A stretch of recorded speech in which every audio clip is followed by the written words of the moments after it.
Hello मेरे प्यारे से दोस्तों, जैसा कि हमने पिछले एपिसोड में देखा था कि लुओ फैंग की पूरी टीम और मैकेनिकल क्लैन की पूरी टीम सेक्रीफाइस टावर के कोर एरिया के एंट्रेंस गेट पे पहुंच चुकी थी, जहां पे उन लोगों ने अपने टोकन का इस्तेमाल करके उस एंट्रेंस गेट को भी ओपन कर दिया था। वहीं पे लुओ फैंग और ये मैकेनिकल क्लैन के कल्टीवेटर बिल्कुल बेखबर होते हैं कि यहाँ पे यान सेक्रीफाइस कॉन्टिनेंट के कल्टीवेटर्स अभी भी जिंदा हैं, जो कि उन लोगों की हर एक बारीक हरकतों पे नज़र बनाए रखे होते हैं। वो लोग यहाँ पे फिराक में होते हैं कि कब उन्हें मौका मिले और वो इन लोगों के ऊपर अटैक करके उन 6 टोकन को हासिल कर लें। वहीं पे लुओ फैंग की पूरी टीम एंटर कर चुकी थी सेक्रीफाइस टावर के कोर एरिया में, जहाँ पे उन लोगों ने अपने हाथ को रख के सेक्रीफाइस टावर के कोर एरिया के डोर को ओपन कर दिया था, जिसके अंदर यान सेक्रीफाइस कॉन्टिनेंट का रियल ट्रेजर, उसका इनहेरिटेंस मौजूद है। मेरे प्यारे दोस्तों, इस एपिसोड को स्टार्ट करने से पहले मैं अपने व्यूवर्स और जिन प्यारे भाइयों ने मेरी पिछली वीडियो पे कमेंट किया है, मैं उन सबको तहे दिल से धन्यवाद कहना चाहता हूं। साथ में मेरे नए व्यूवर्स, आप भी इसी तरीके से कमेंट कर सकते हैं। मैं आपकी कमेंट का स्क्रीनशॉट लेके अपनी नेक्स्ट वीडियो में उसे शो ज़रूर करूँगा। साथ में मेरे प्यारे दोस्तों, नेपाल के मेरे व्यूवर्स इस समय बहुत ज़्यादा प्रॉब्लम्स में हैं, इसलिए आप सभी लोग उनके लिए प्रे करिए। और मैं चाहता हूँ कि नेपाल के मेरे व्यूवर्स, प्लीज़ आप लोग अपना ख्याल रखिएगा और थोड़ा धीरज रखिएगा। सब कुछ आने वाले वक्त में सही हो जाएगा, हम सब आपके साथ हैं। बिना देर किए मेरे प्यारे दोस्तों, इस एपिसोड को हम स्टार्ट करते हैं। इस एपिसोड की स्टार्टिंग में लुओ फैंग की टीम और मैकेनिकल क्लैन के कल्टीवेटर, वो दोनों ही एक दूसरे के सामने खड़े होते हैं। वो लोग यहाँ पे इसी कश्मोकश में होते हैं कि कौन सबसे पहले यहाँ पे अपने कदम को आगे बढ़ाएगा। तभी वहाँ पे वो गोल्ड किंग अपने साथियों से कहता है कि यहाँ पे अलग अलग हो जाओ, क्योंकि इस बुलबुलैया के अंदर हमें कैसे भी जा करके उस ट्रेजर्स को इन ह्यूमन से पहले ढूंढना होगा। ये कहने के साथ वो वहाँ पे बिना ही वक्त ज़ाया किए उस भूल-भुलैया के अंदर उड़ते हुए निकल जाता है। उस गोल्ड किंग को जाता हुआ देख करके स्टार नाइट किंग तुरंत ही उसका पीछा करने लगते हैं और उसे दबोच लेते हैं। और वो अपने साथियों से कहते हैं कि तुम लोग भी जल्द से जल्द अलग अलग डायरेक्शन में जा करके ट्रेजर्स को हंट करो, तब तक मैं इसे रोकता हूँ। तभी कमांडर जी और पर्पल बेल किंग, वो दोनों ही उड़ते हुए काफी तेजी से लुओ फैंग और स्टार इल्यूजन किंग के सामने से निकल जाते हैं। ये देख करके स्टार इल्यूजन किंग तुरंत ही वहां पे अपने टेलीपोर्टेशन स्टार एरे को समन कर दी है, मगर वो यहाँ पे law of secret star pattern को क्रिएट कर ही नहीं पा रही होती है। तभी वो फील करती है कि यहाँ पे चारों ही तरफ एक्सट्रीमली रिस्ट्रिक्शन है। तभी वो लुओ फैंग से कहती है कि स्पेस को यहाँ पे पूरी ही तरीके से किसी मिस्टीरियस चीज से सील्ड कर दिया गया है, इसकी वजह से मैं यहाँ पे टेलीपोर्टेशन एरे को समन नहीं कर पा रही हूँ। ये सुनकर के लुओ फैंग कहता है कि ठीक है, ये सब कुछ तो मुझ पे छोड़ दो। वो अपने सुवू विंग्स को समन करता है और सीधे ही कमांडर जी और पर्पल बेल किंग के पीछे निकल जाता है। मगर तभी हम वहाँ पे गोल्ड किंग को देखते हैं, जो कि अपनी पावर को रिलीज करके चारों ही तरफ कई सारे छोटे छोटे थंडर बैरियर को समन करता है और अपनी थंडर आई अटैक करके वो उन सारे ही बैरियर को एक्टिवेट करके वहां पे एक पिजड़े को क्रिएट कर देता है। मगर वहीं पे स्टार नाइट किंग अपने विंग्स के अंदर छुप के गोल गोल घूमना शुरू कर देते हैं और एक फायर टोर्नेडो क्रिएट करके उस थंडर के से बाहर निकल जाते हैं और उस गोल्ड किंग का फिर से पीछा करना स्टार्ट कर देते हैं। वहीं पे लुओ फैंग, जो कि कमांडर जी और पर्पल बेल किंग का पीछा कर रहा होता है, वहीं पे कमांडर जी कहता है कि इसका कुछ करना होगा। तभी वहां पे पर्पल बेल किंग कहता है कि ये ह्यूमन मेरे एक अटैक को नहीं बर्दाश्त कर सकता है।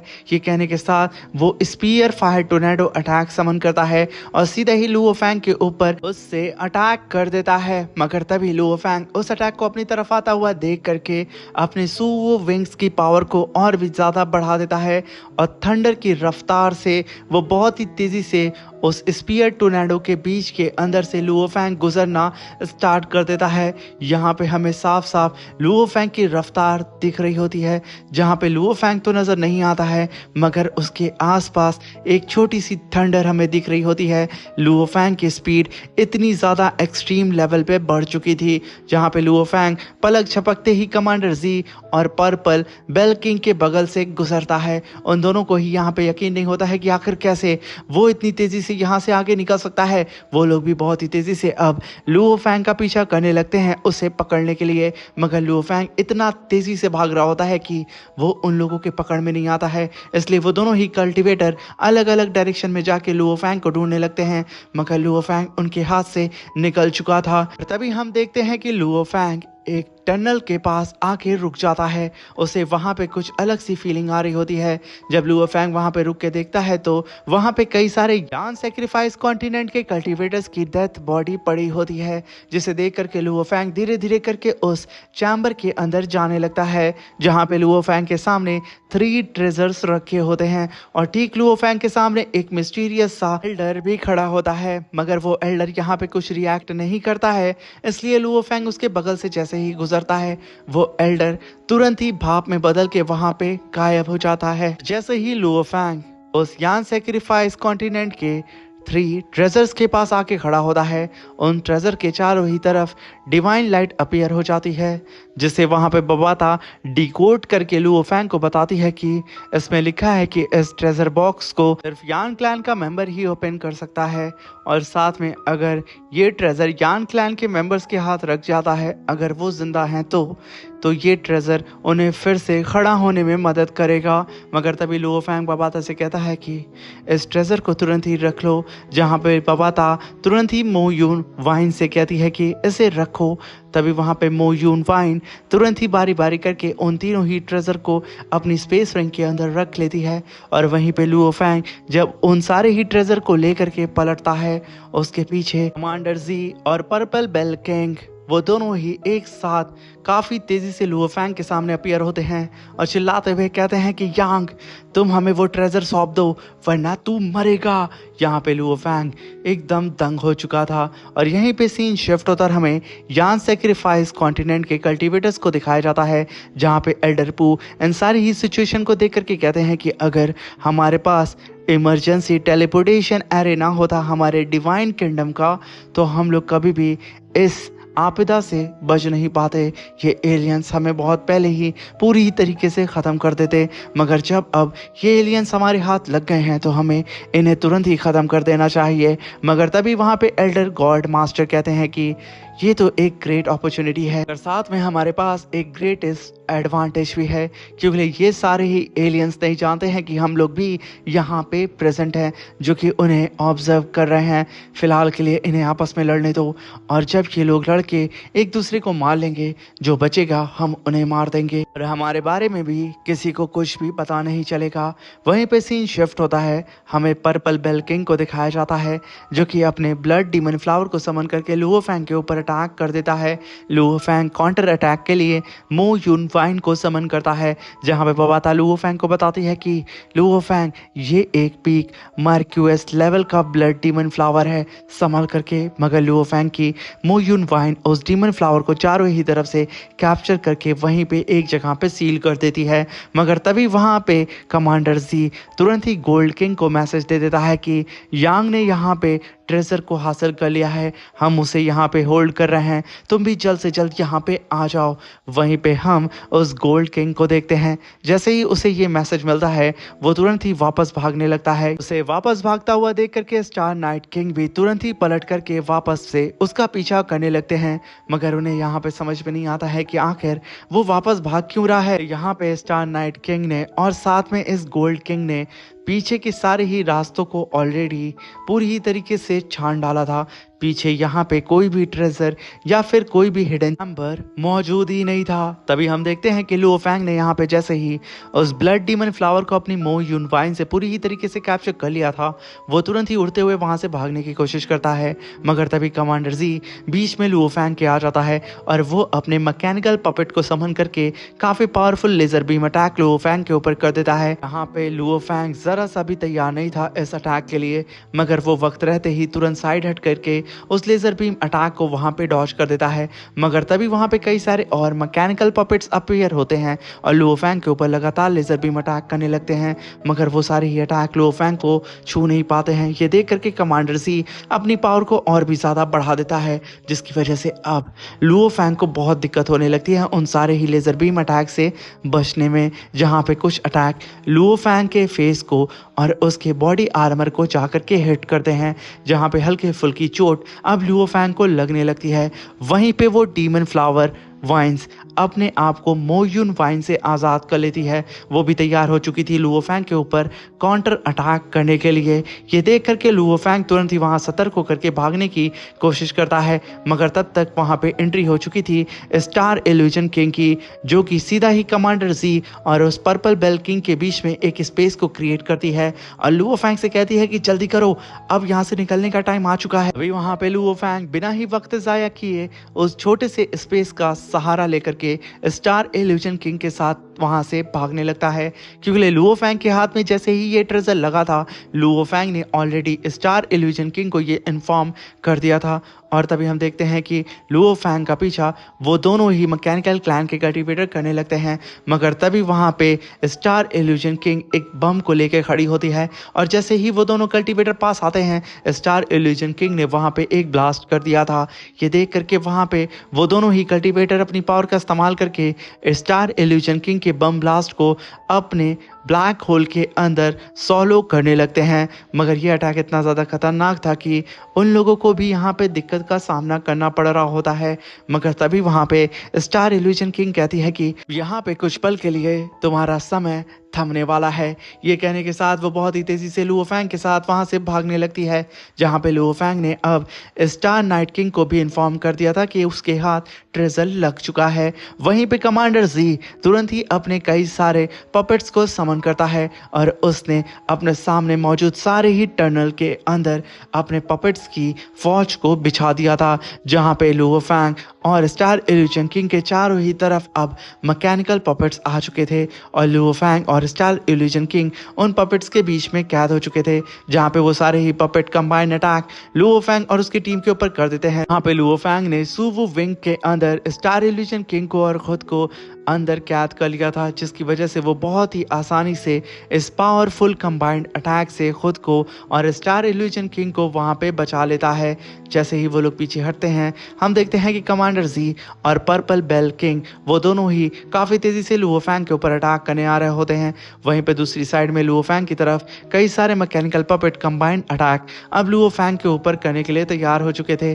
बीच में लुओ फैंग और स्टार इल्यूजन किंग मौजूद होती हैं। जैसे ही वो दोनों ही कंबाइंड अटैक लुओ फैंग के करीब पहुंचते, लुओ फैंग वहां पे बीस्ट गॉड शील्ड को समन करता है और कमांडर जी और पर्पल बेल किंग के अटैक को वहां पे होल्ड करने लगता है।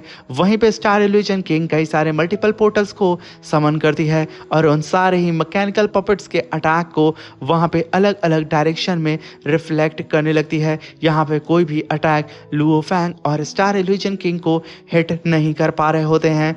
यहाँ पे वो मैकेनिकल क्लैन के कल्टीवेटर्स अपनी पावर को बढ़ा चुके थे, मगर लुओ फैंग एक स्लैश टैग करके वहां पे उन दोनों को ही पीछे पटक देता है और बहुत ही तेजी से उन लोगों के सामने आके खड़ा हो चुका था। मगर जैसे ही वो देखता है कि स्टार इल्यूजन किंग अभी खतरे में है, इसलिए लुओ फैंग तुरंत ही पलटता है और फिर से अपनी बीस्ट गॉड शील्ड को समन करता है और सीधा ही एक जंप लगा करके स्टार इल्यूजन किंग के सामने जाके अपने बीस्ट गॉड शील्ड को पटकता है और उसके शॉक वेव को रिलीज करता है, जिसकी वजह से उसके सामने मौजूद सारे ही मैकेनिकल पपेट्स छितर बितर हो जाते हैं। वहीं पे स्टार इल्यूजन किंग और लुओ फैंग वो दोनों ही उन पपेट्स के बीच में से आगे की तरफ भागने लगते हैं। तभी गोल्ड किंग ने अपने थंडर स्पीयर से लुओ फैंग और स्टार इल्यूजन किंग के ऊपर अटैक कर दिया था, जहां पे वक्त रहते ही लुओ फैंग ने उस स्पीयर को देख करके साइड हट जाता है। मगर यहाँ पे स्टार इल्यूजन किंग वक्त रहते रिएक्ट नहीं कर पाती है, जहां पे वो स्पीयर सीधे ही जा करके हिट करता है स्टार इल्यूजन किंग की बैली के अंदर। वो वहां पे उस स्पीयर को पकड़ के वापस से पीछे खींचने की कोशिश करती है, मगर वो स्पीयर बहुत ही तेजी से स्टार इल्यूजन किंग की बॉडी के अंदर घुसते जा रहा होता है। मगर एट द एंड वो स्टार इल्यूजन किंग उस स्पीयर को होल्ड नहीं कर पाती है, जहां पे वो थंडर स्पीयर सीधे ही उसे फाड़ते हुए बाहर की तरफ निकल जाता है और एक ब्लास्ट के साथ स्टार इल्यूजन किंग वहां पे धुएं की तरह गायब होने लगती है। ये देख करके लुओ फैंग तुरंत ही पलटता है और ये सब कुछ चंद सेकंड में हुआ था। लुओ फैंग चिल्लाता है, स्टार इल्यूजन किंग ये नहीं हो सकता है। मगर तभी वो गोल्ड किंग एक काफी पावरफुल फीस्ट अटैक सीधा ही लुओ फैंग के पीछे आकर के करने के लिए तैयार हो चुका था। फैंग उस फीस्ट अटैक को देख लेता है और अपने फोरआर्म से उस अटैक को होल्ड करने की कोशिश करता है, मगर एक ब्लास्ट के साथ लुओ फैंग सीधे ही एक दीवार से जा करके टकराता है।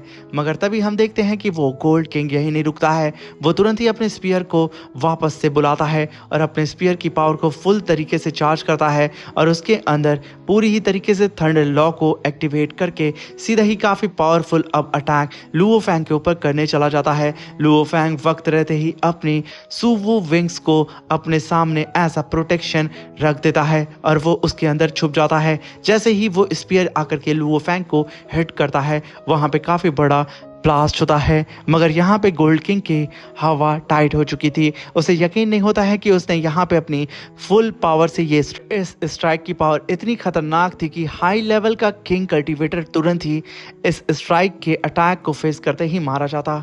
मगर आखिर ये कैसे हो सकता है कि इस यांग ने मेरे अटैक को होल्ड कर दिया। वहीं पे सेक्रीफाइस टावर भी पूरी ही तरीके से उस थंडर एनर्जी को अपने अंदर एब्जॉर्ब करके कुछ पल के लिए पूरी ही तरीके से एक्टिवेट हो चुका था। और वहीं पे हम देखते हैं कि स्टार इल्यूजन किंग का ऑरा धीरे धीरे करके एक जगह पे कलेक्ट होने लगता है, जहां पे फिर से स्टार इल्यूजन किंग वहां पे अपीयर हो जाती है और हमें यहाँ पे पता चलता है कि स्टार इल्यूजन किंग का जो कोड था वो यहाँ पे हिट नहीं हुआ था, जिसकी वजह से वो यहाँ पे फिर से रीबॉर्न हो जाती है। मगर अभी वो बहुत ज़्यादा घायल होती है, वो वहाँ पे खुद को स्टेबल करने की कोशिश कर ही रही होती है। तभी वो कमांडर जी और पर्पल बेल किंग और उस कमांडर जी के कई सारे पपेट्स सीधे ही टूट पड़ते हैं स्टार इल्यूजन किंग के ऊपर, जहां पे वो यहाँ पे कुछ भी समझ पाती उससे पहले ही वहां पे एंट्री हो चुकी थी स्टार नाइट किंग की, जो कि चिल्लाते हुए आता है और उन सभी लोगों को कूटना स्टार्ट कर देता है और चिल्लाते हुए कहता है कि मेरी बहन से दूर रहना। तभी हम देखते हैं कि स्टार नाइट किंग सीधा ही भिड़ जाता है उस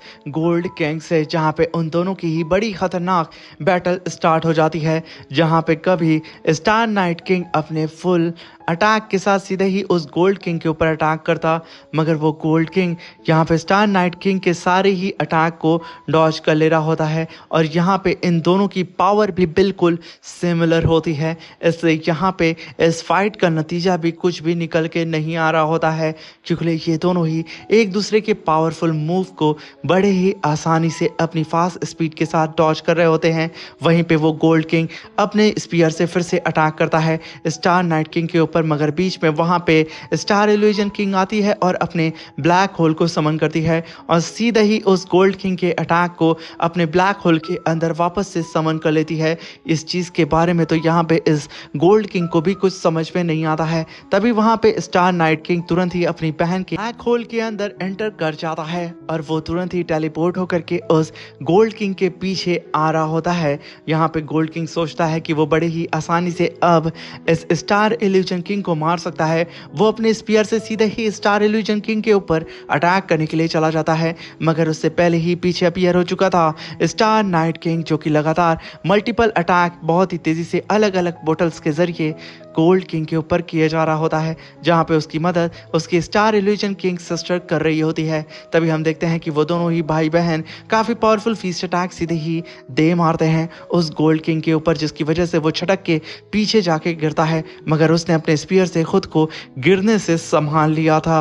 मगर तभी हम देखते हैं कि स्टार इल्यूजन किंग पीछे हो चुकी थी और उसके ऊपर पर्पल बेल किंग आ जाता है अटैक करने के लिए। तो ही उसने वहां पे स्टार इल्यूजन किंग के ऊपर अटैक किया था। स्टार इल्यूजन किंग अपने स्टार शील्ड को समन करती है और सीधे ही उस अटैक को वहां पे होल्ड करने लगती है, मगर यहाँ पे वो पर्पल बेल किंग अपनी पावर को बढ़ाया जा रहा होता है। मगर तभी कमांडर सी बीच में आता है और स्टार इल्यूजन किंग के ऊपर काफी पावरफुल फीस्ट अटैक करने वाला होता है, मगर तभी लुओ फैंग अपनी सुवो विंग्स का इस्तेमाल करता है और अपनी थंडर की रफ्तार से सीधा ही आता है, अपनी शॉट को समन करके सीधा ही हिट करता है उस कमांडर सी के बेली में, जहां पे वो कमांडर सी एक झटके के साथ खुद भी तो दूर फेंकाता है और साथ में वो पर्पल बेल किंग को भी अपने साथ में ही लेके एक दीवार में जाके टकरा जाता है। मगर यहाँ पे हम देखते हैं कि स्टार इल्यूजन किंग ने सीधे ही उस पर्पल बेल किंग के अटैक को अपने अंदर सॉलो कर दिया था और वो जैसे ही उस ब्लैक होल के अंदर आता है, स्टार इल्यूजन किंग तुरंत ही उस ब्लैक होल को